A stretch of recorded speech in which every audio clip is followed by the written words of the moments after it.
Hey everyone, welcome to the channel. This is James, and in this video we're going to do something a little bit different. We're going to reimagine The Walking Dead in medieval times. We're going to do a what if, and a big what if.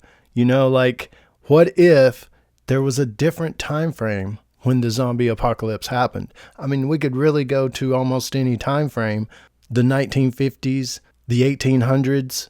In this video, let's look at the Dark Ages, the medieval times. We'll take a journey back in time to explore this intriguing scenario. How would humanity have fared against a zombie outbreak without modern technology and infrastructure? Just the communications, the traveling, just everything. Lower population, does that matter? Let's travel back to medieval times and uncover this grim reality. Okay, picture this. It's the 10th century. The world is a patchwork of feudal kingdoms, religious strongholds, and isolated communities. Science as we know it is in its infancy, and superstition reigns supreme. Now imagine a mysterious illness sweeping through villages, transforming the dead into relentless flesh-eating monsters. How would medieval society cope? The outbreak would likely start as a local mystery, a series of unexplained deaths in a small village.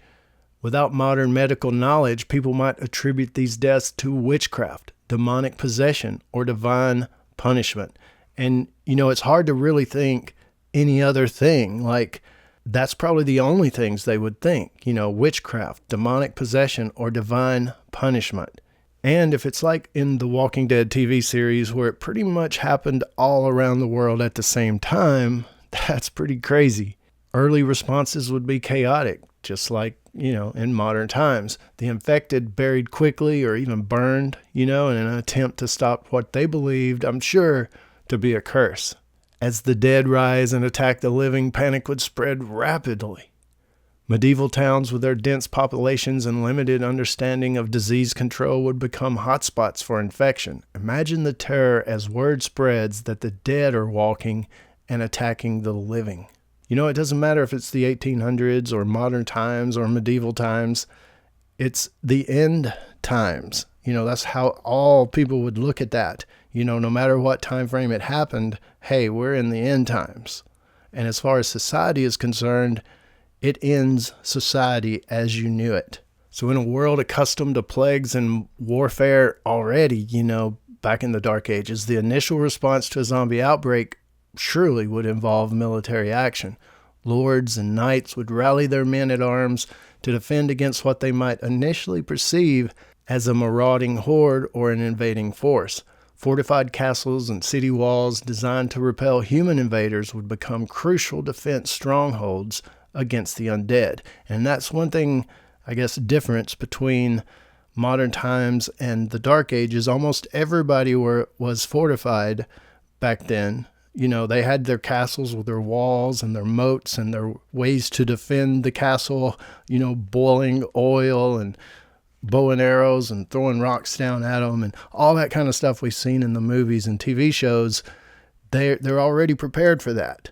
But these fortifications, very possibly would only offer temporary respite, because as the dead accumulate outside the walls, the medieval defenders would face a new dilemma: how to deal with a siege where the attackers never tire, never negotiate, and never retreat.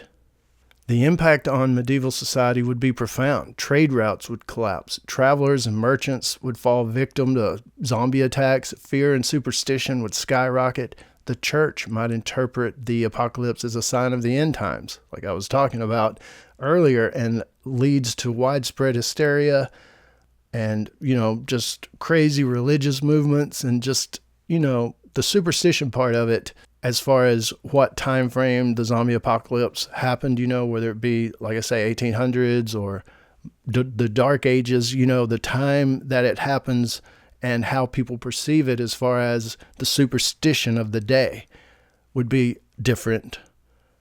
Monasteries and churches might attempt to exorcise the zombies, seeing them as possessed souls rather than biological threats. This would be, most likely ineffective, leading to a tragic loss of life and further spreading the infection among those seeking sanctuary. Survivors would need to adapt quickly. Communities might develop new strategies to combat the undead, utilizing their knowledge of fortifications, siege tactics, and hunting. Peasants and soldiers alike would become adept to defending their homes and villages using pikes, arrows, and other medieval weaponry. Safe zones would emerge around strongholds, castles, and well-defended monasteries.